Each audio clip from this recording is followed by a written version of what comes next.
प्रधानमन्त्री बालेन शाहले सामाजिक सञ्जालबाट करोडौंको आमदानी गरेपछि धेरैको उड्यो होस, सम्पत्ति विवरण सार्वजनिकमा देखाए कमाईको स्रोत।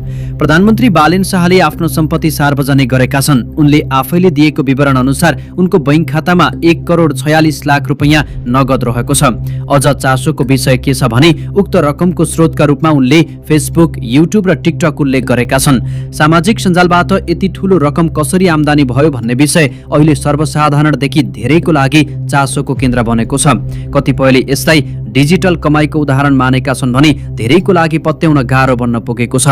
उनकी पत्नी सबिना काफ्लेको नाममा 190 तोला सुनचाँदी रहेको उल्लेख गरिएको छ, जसलाई पैतृक सम्पत्ति भनिएको छ।